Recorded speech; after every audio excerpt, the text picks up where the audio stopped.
Welcome, welcome everybody. Thank you for being here with us tonight. Grab a seat, grab your beer, we're about to get started. I'm very happy to see so many friendly faces in here tonight. My name is Thibaut Jonetet, and I'm heading the operations of this company named Le Wagon in China. So maybe for the 1% of you who have no idea what's going on, let me explain. What is DemoDay batch 76, okay? Le Wagon was founded in 2013 in Paris, and now we operate in 20 locations. We are in Lisbon, we are in Barcelona, in Berlin, in London, in Rio, in Sao Paulo, in Montreal, in Tokyo, and of course we're here in China. So tonight, this presentation is our second group in Shanghai, and it is obviously a very exciting time for us. We also have another group, just started in Chengdu, in Sichuan province, and I'm sure these guys are watching us on the live stream right now. And we also have another group who started on Monday, a group of very young entrepreneurs collaborating with NGOs. They will work very hard during the summer. So what do we do with them exactly? As I said, we are a school, and what we do is we bring them technical skills. Technical skills for creative people, business people. This is what we do. We give them programming skills. So this means, learning languages, HTML, CSS, JavaScript, databases, APIs, all the practical skills you need to build something. But not only these sort of practical skills, also the soft skills, which is like working as a team, collaborating on some code. This is super hard. So they go with us for 2 months, and we call it a bootcamp because, it's really intense, it's really hard. This syllabus is testing, it is tough, but it is also very rewarding for the brave people who did it. So figures, 1,500 alumni worldwide, 150 startups have been built out of this program. And what do? They raise money, they build a team, and they make products. So we are a community of makers. They build beautiful products. Okay? So here are the faces of the amazing people that you're about to meet tonight. They all come from very, very different backgrounds. And 2 months ago, they knew nothing about programming. I mean, zero. They started from scratch, right? And they've been working super hard, doing 7 weeks, took a lot of classes, and then last 2 weeks, they've been building products. So this is what we're going to watch tonight. These guys are very good right now. So if there are any recruiters in this room, you would be idiots not to hire them, right? So come to me at the end, I will tell you who is for sale. Now, cheesy pictures. This is what they've been through. And this kind of human adventure always starts with drinks. So we started with drinks, and then we did some code, a lot of courses, a lot of workshops, a lot of code, some code, and more code. Then we did parties together. We went to visit companies together, more parties, KTVs, drinks. We do some sports, we prototype, we work hard, and finally we're here. So tonight is the graduation for these kids. Now, partners, I need to thank very much Xnode for their amazing support. We're here at Xnode on their 5th floor. They take great care of us. And we have plenty of other partners involved in our mission, the tech accelerators, the tech companies welcoming us. All of them have been extremely great with us. So thank you so very much. Now let's get to the business, shall we? So, showtime. We have 2 products to show you tonight. And here are the rules. Each team will take 10 minutes to show you live what they have built. It is live, the product is already there. And then we'll take 5 to 10 minutes, questions and answers with all of you. So you'll be able to ask them whatever you want. 2 teams, 10 minutes each. Ready? Cool, thank you all. First team, get started. First team is Tech for Good. I give you now Hamilton, Amin, and Kiki. 10 minutes, have fun. Thank you, Thibaut. So my name is Hamilton, and I'm the product manager in this team. And so I want to start with just two really simple questions. Raise your hand if you're interested in technology. Cool. Well, if you're at this event, you obviously are. Second question, who here enjoys helping people? Awesome, well, I saw most of you guys raise your hand for both questions, which is perfect. I want to show you something. This is a 3D printed prosthetic, and it's costs only a fraction of the amount. So this 3D printed prosthetic only costs a fraction of the amount as the ones that are manufactured commercially. And I showed it to you because I think it represents that connection between technology and helping people. And so I see a few confused looks, so I'm going to show you how and explain a bit further with this video.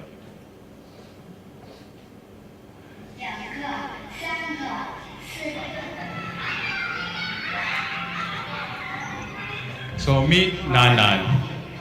So he's in 3rd grade. He loves playing with his Legos. He lives from the outskirts of Ningbo, and as you can see here, he was actually born with a physical disability. He lived most of his life without any type of prosthetic, until someone actually made him one of these for 300 RMB. And so, what if I told you that you yourself, someone who lives in Shanghai with a few hours to spare per week, could also do the same for children across China? Well, that's what our partnering NGO does. Their name is Zhani Jihua, and they came to us wanting to do this to scale up the impact to thousands of more kids than the dozens that they've already impacted. And so we sat down with them, we brainstormed, and we came up with an online platform that could actually scale up their current impact and replicate the same concept across other social issues as well. And so introducing Tech for Good, learn and lend a hand. Let's dive a bit deeper into what it is. It's a place where it has online courses for people who want to learn about technology and solve real-world problems. You get support from like-minded individuals. And furthermore, you stay connected to those you've already helped in the past as well. And so let's take a look at some of these courses as well. Now, the first two are ones that are actually going to be launching later this year. They're real courses. The other 4 are ones that align with the same concept of the platforming. We thought it'd be nice to put them on as well. So you can see here, we have facial recognition to find missing children in China. That's with Microsoft, which we're currently in discussion with. There's AR for the visually impaired. There's building drones to help monitor forest fires, promoting arts advocacy to low-income areas using VR, and transparent fundraising using blockchain for more disaster-stricken areas. And so with this platform, we foresee a lot of users for this, anywhere from high school students who want to have a cool project on their college applications, or working professionals who just want to help out and want to learn more about technology. And so I'm actually going to introduce one of my teammates here, Amin, who's going to go through the user journey with you as a university student. So, Amin?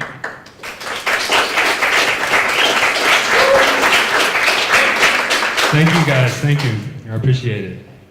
So, as a college student, it's really important for me to educate myself about the technologies that shape the world we live in. The other day, I was talking to my professor about all these interesting technologies I've heard about, like 3D printing, or virtual reality, or augmented reality. And I was telling her that it's very hard for me to get started with these technologies, or see how they can be used to solve real-world problems. She suggested I check out Tech for Good as a way for me to learn about how the technologies of tomorrow can solve the problems for today. So right away, I can see there are a lot of different interesting courses that all showcase a different technology and a different problem. I've heard a lot about the 3D printing course, so I want to give that one a quick look. So, the first thing I want to know is what am I going to learn while I'm taking this course? You can see here, there's a syllabus that outlines the way that this course is structured. So first, you're going to learn about the issue. We're going to learn about the challenges of making prosthetics, and why 3D printing is a great solution for making custom prosthetics for people. Finally, at the end, you're going to build your own project where you're going to be able to take what you've learned and use it to build a real solution for a real person. In addition, I can see that these courses were developed by Stratasys, a leading 3D printing company, and Jianyi Jihua, the nonprofit that Hamilton mentioned earlier. So this definitely sounds like a course I can trust. I also see a lot of really cool smiling faces, and I think it'd probably be really fun to connect with some of these nerds. So, I'm going to head down to Testimonial, and I can see that this online course is different. It's the first one where I'm going to be able to build a real one-to-one connection. I'm not just learning things to learn them. I'm learning them to build a real solution for a real person. And in this case, we can see that Samantha was able to take what she learned and build a real hand for Nan, who's using it to unleash his inner Iron Man and build up his grip strength in the process. So, I'm definitely sold, and I want to see what this course is all about. So, I'm going to enroll and take my first lesson. So, right away, I can see that this course is laid out in a simple, easy to digest format. It's pretty similar to other online learning platforms I've used before. So I'm going to be able to get started learning right away. And on the sidebar, I can easily navigate the courses and see the lessons that I've already taken, the upcoming lessons, and see what I'm going to learn in the upcoming weeks. Now, one big problem I've had in taking online courses before is that it's really easy for you to get stuck when you're by yourself, learning alone, and sometimes you're going to want to ask a teacher a question, they're going to take a while to get back to you. However, at Tech for Good, you don't have this problem, because we have our own 24/7 teaching assistant named Techno Terry, here to help you out whenever you might need some help. And right now, I definitely need some help, because I have no idea what the word bollards means. And I would like to ask the crowd if anyone else has a guess, and please keep it clean if you can. Okay, let's go to Terry. So Terry, I've got a question. I want to know about this term I'm not sure of. What on earth is a bollard? The people want to know. Okay, awesome. You learn something new every day. And in this case, we were able to do it without ever having to leave the platform or get lost in the Google wormhole that all of us are all too familiar with. So, I think I can mark this lesson as complete and check on out to my user dashboard, because I want to check my progress to see how far I've gone in the course, and I want to keep motivated to continue learning. So in this case, I could just click back into the course and get right back to where I left off. I can also go see my completed courses, where I can review the things I've learned in the past if I ever want to revisit them. And finally, I can connect with my classmates, because we all know that learning is a much better experience when we can do it socially. We can collaborate on projects, we can get in contact, we can learn more about each other, and we can keep each other motivated on this learning journey. Now, I'm going to get back to my lessons so I can continue working towards making this final project. I'm going to hand you guys back to Hamilton for some closing remarks. Thank you.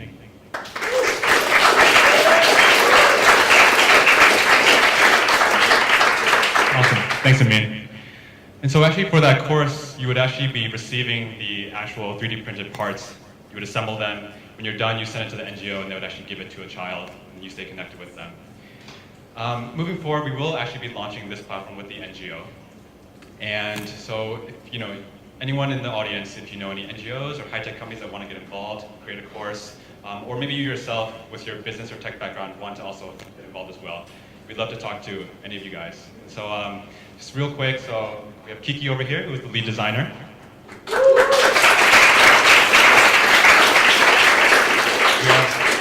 We have Amin, who is the lead developer.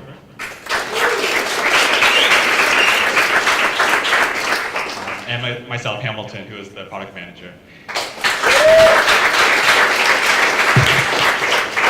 So just closing remarks, there's always going to be new technology that pops up here and there. And there's always going to be people like us all who want to help people. So we're hoping that with this platform, we can continue that movement of people who want to learn and lend a hand. Thanks, everyone. Well done. Well done. Brilliant, brilliant. is amazing.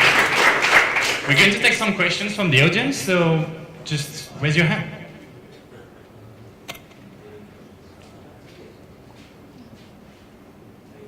You go ahead. Hey there, this is Eva. And I have a question about the 24/7 customer service because I'm in business development and customer service is very key to everything I do. But to have it 24/7, that takes a team, not one person, right? Yeah, so this one we actually used, I guess a new trend that's coming out, so it's chatbots. And so if you have some, if you're looking at the dictionary, you want to search Wikipedia, you can do all within that chatbot. If it's a more complex question, you'll actually go to a real human being who can actually, do it across 100 different chatbots.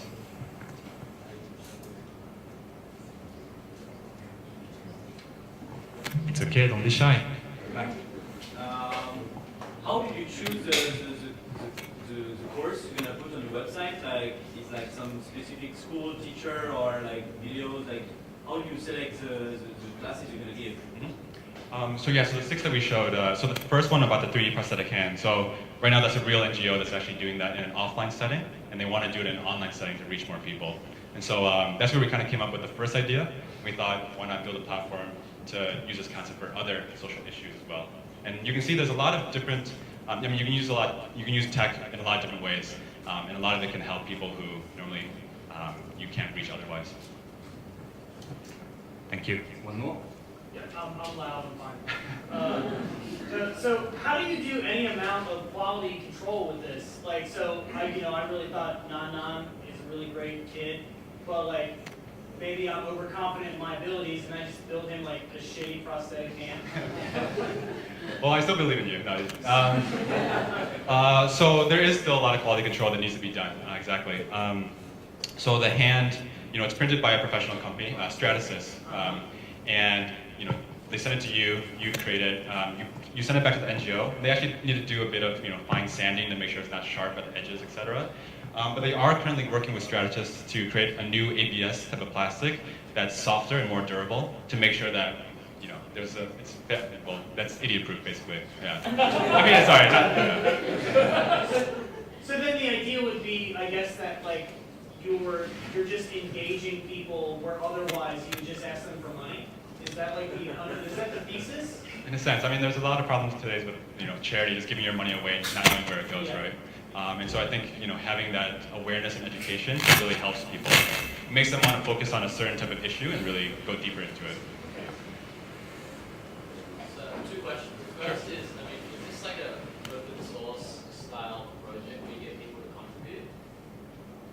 Sure. So the first 6 to 12 months, our partnering NGO is going to be helping companies to build their own courses.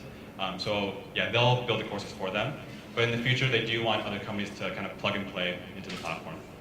So I guess the second thing is, how do you make money? So even if you don't make money, how do you cover your costs? Right. As a social. Yeah, so you would be paying for the course. A lot of it obviously goes to, some of the mechanics of it, like the 3D printed pieces. But then the other parts as well would go to the actual running the platform. Yeah, and then there'd be a revenue scheme on top of that as well. Luis? Yeah, my question was, since we are in a coding school, what was the biggest challenge you faced to develop your... Thank you.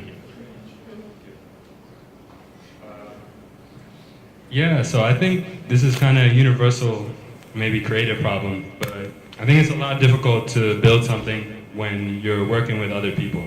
You kind of have to combine your visions. You have to not only think about what you're going to build, but kind of manage the project a bit more. And for us, we didn't have a lot of experience doing that in terms of coding. So I think it was definitely a learning process for us. But it was a really rewarding experience working with these guys. They're really awesome.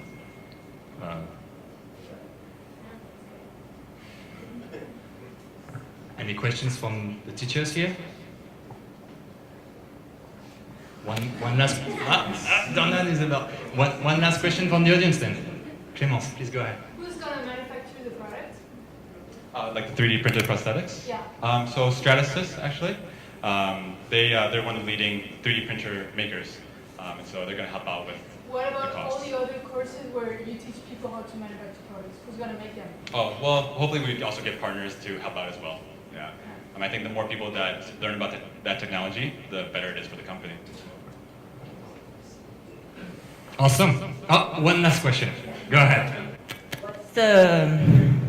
What's the idea behind Orange? Is it like passion or more click? I'm passionate about that. That's a good one. It was a bit of a recommendation actually, because it was like a pop color. So wherever there's a button that we really want people to click, we want it to stand out a bit more. So that's where you'll see the orange. And we've got some, yeah, that's the answer. Yeah, good. All right. Well done. Well done. Second team, please get ready.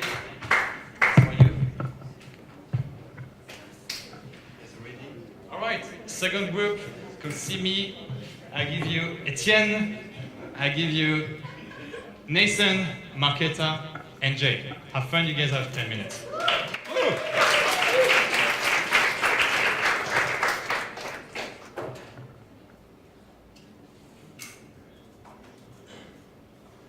Hello everyone. Thank you for being here. My name is Etienne, and 9 weeks ago, I arrived in China to start the Wagon. Moving to China can be a very daunting experience, especially for me that didn't know anyone before and that is very bad with chopsticks. But actually the hardest thing for me was actually to meet new people because I don't know any Chinese and sometimes I could be a little shy. I would have loved to use dating apps, but I wasn't looking for that special someone. I just wanted to make friends. I know there's 1 billion social apps in Chinese, but unfortunately, I can't read a single character. The thing that I found that was closest was WeChat People Nearby. But it's so awkward to use, and it's based on messaging, not on actually meeting. So I was in Shanghai, one of the most populous cities in the world, and yet I had a problem to meet cool English speakers. And this is why my team and I created Simi, a WeChat mini application to meet people nearby. So Simi is a social application that tries to facilitate breaking the ice between two like-minded strangers. So if you guys don't know, a WeChat mini application is essentially an application inside WeChat ecosystem. So there's no downloading, and it doesn't take any space on your phone.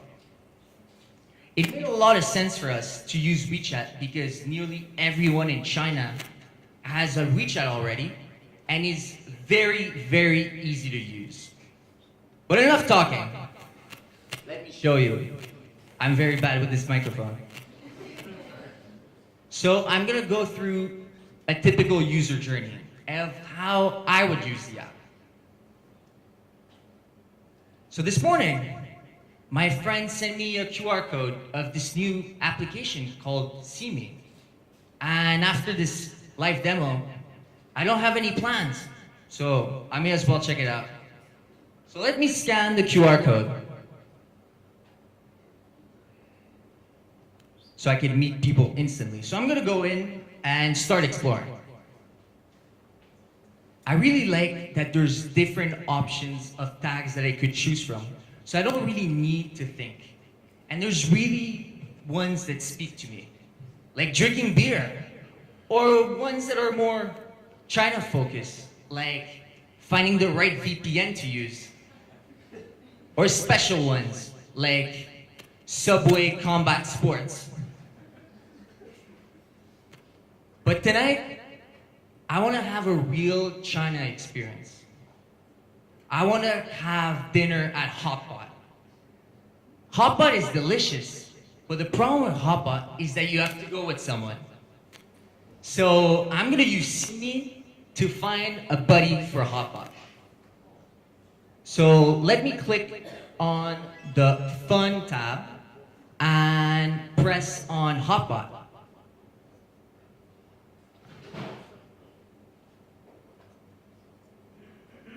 So I can see all the people that have Hotbot in their profile, ranked by distance. So it's more convenient to meet them. Looking through, I can see this girl Marquetta looks kind of familiar. So let me click on her profile. I think I've seen her before. So she's interested in hot sauce tasting. I actually love hot sauce.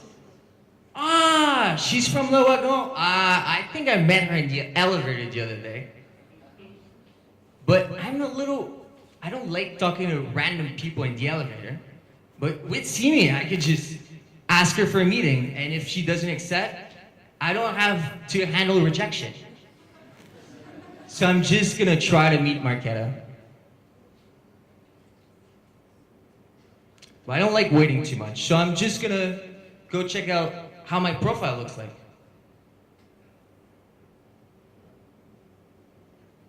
I really like how I didn't have to put any information in, and automatically I have my name and my image already set up for me. Also, I can see that I'm already interested in Hotbot because I search for it. I'm guessing every time I search for something, it adds to my profile, so next time that someone searches for it, I'm gonna pop up too. But let me tell a little bit about myself. So we're gonna edit my profile and tell why people should meet me. So I'm a man of very few words, and I love to convey my emotions through emojis. So I would say I'm a cool Canadian guy that likes drinking beer and that likes surfing. Yeah, okay. So I can receive notification by SMS to see if people have accepted my meetings. But I have to be honest, it's a little awkward. I never know what my Chinese phone number is. So I'm gonna skip it for now, and I'm gonna submit.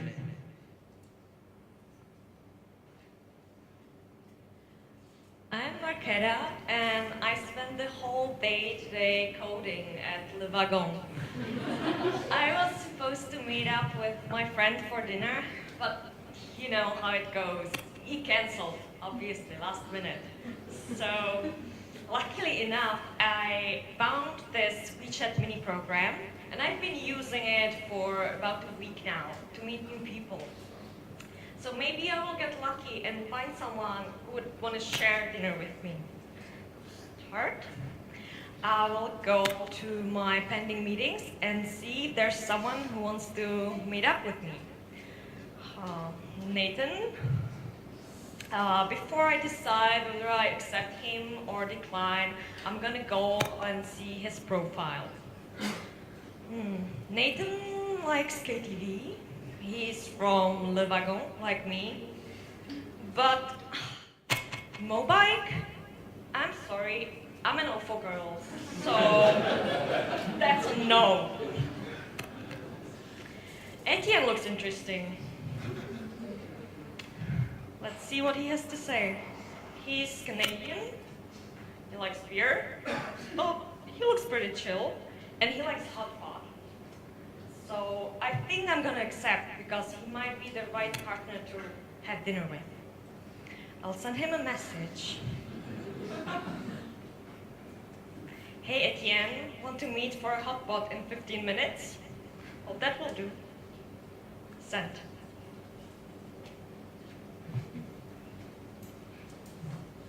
So let's check if Marquetta wants to meet with me. So I'm gonna go in my pending. Oh, actually I don't have pending. She might have accepted. Let's go and accept it. Ooh. Let's click on it. I had great success, and she wants to meet with me in 15 minutes. But where should I meet? Well, before I saw she was less than 50 meters away, so I'm guessing she's in my building. So I'm just gonna ask her if she wants to meet in front of X node.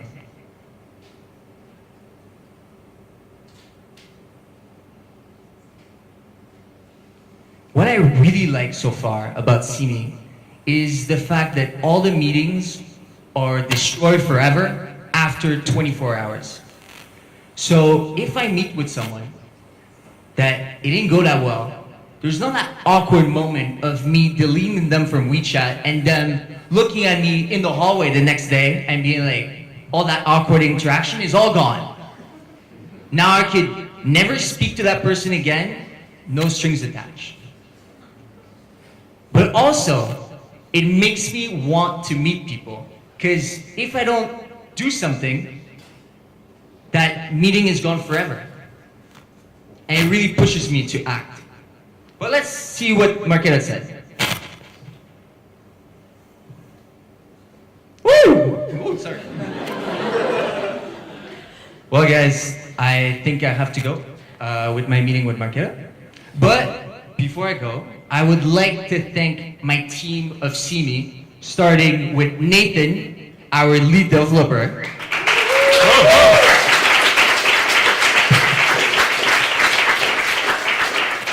Then we have Jay in the back end.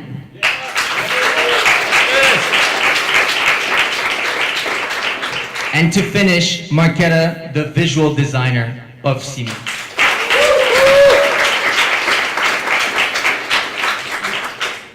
There's one more thing. Could I ask everyone to get their phone out of their pocket or their hand? Or keep it in front of you? I would like to announce and invite all of you guys to be the first users of CME. It is live right now, and I would invite everyone to scan this beautiful QR code.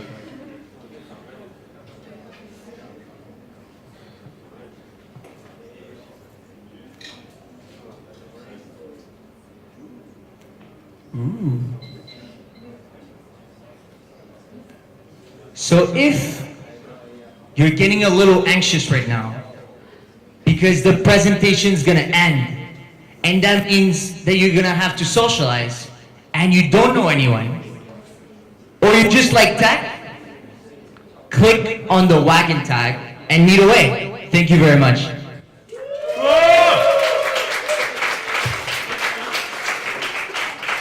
Amazing. Team, come forward here. Come here in the middle. We're taking some questions. This is amazing work, guys. In 2 weeks' time, they have pulled a mini program. It was tough, and they did it. So maybe we can discuss a bit how they made it. All right? Questions from anybody? Yeah, wait, sure. Thank you, Thibaut. Well done, guys. One thing that I really like is how funny the categories are. I think that's really, really cool. I wanted to ask you, so if you guys got a match, like how, because this is a WeChat mini program, will I get a notification anywhere? Because if, as you mentioned, I don't want to write my telephone number, so how do I actually know that someone around 50 meters like hotpot as well? Besides having an SMS notification, if you opt for that option, there would also be, we're thinking that people using this app would be on at the same time, and you would be checking with people, but otherwise there is no way of actually sending notifications. Because WeChat prevents that, because you can't really, it's harassment if you're not, no, it's the term they use in, if someone accepts your meeting, then we could, if you send a meeting and they accept it, that could be okay, but if you're not requesting a meeting, you can't receive a notification, so that's why, but maybe in the future, they're gonna allow this type of notification.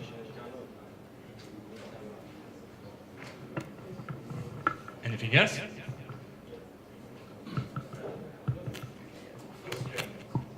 Why did you guys choose to do a WeChat mini program? Why do you think this was a good choice for this kind of thing? Well, everyone's on WeChat for first, and we thought that the convenience of mini applications was great. Also, it was a great challenge for us to actually, we didn't use a lot of knowledge that we learned for the 9 weeks right away. We had to jump into Chinese error messages very fast. And also, I think it's very fun to use a new technology because it only came out 6 months ago. But I mean, to build up on that, I think the Wagon did a really good job of teaching us the fundamentals and then the basics. So when we did learn a new framework, we did understand that, a lot of the things are related. And yeah, I think the Wagon really helped us on that.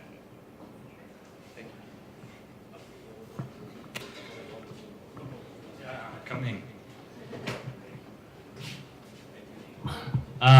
Great job with the presentation, honestly. The WeChat stickers were a nice touch. I have a question. So with all social apps that exist currently, including Facebook, Airbnb, and LinkedIn, there's a natural behavior bias for males users to use it for dating purposes and to exploit the apps for that. How much of that did it factor into your development of the product, if at all? So what we tried to do was just base everything on interests, and also we opted to not filter by gender, and that was one of the main things. Yeah. Also, we added a bio because some people told us that some girls would like additional information before knowing someone. So if we allow them to put more information, maybe it could help them. I have a question right here. I was wondering about the creative process that brought you guys to this sort of being matched based on your what you want to do. And I was wondering what kind of ideas you didn't do that may have come up that were interesting that you didn't do that are cool. Oh, okay. One of the really big things that we wanted to do was once you meet someone, you have recommendations based on your location and your interests. So it would give you an idea of what to do instead of having to decide on what to do, so that you could do it straight away, because it's about meeting people instantly and it's about discussing your interests, not for the purposes of dating or anything else. Okay, one last question. So I can't but tell that this feels a bit like Tinder. Like that's, I guess, what I'm getting from the presentation, but I think it's very wrong. How do you prevent it from turning into something like a dating app? Because I think the initial premise of Tinder was you wanted to meet people rather than engage in other things. So how do you prevent that from happening on your platform? We were hoping that, unlike Tinder, we tried to stray away from their design, the design aspects of Tinder, like swiping. So we just tried to show as many people nearby and just showing. I'm not sure how we're going to do this in the future to prevent it, but I think recommendations on what to do and limiting the interest in the tags so that you don't have these kind of options to do these kind of things. And you can always decline. All right, well done.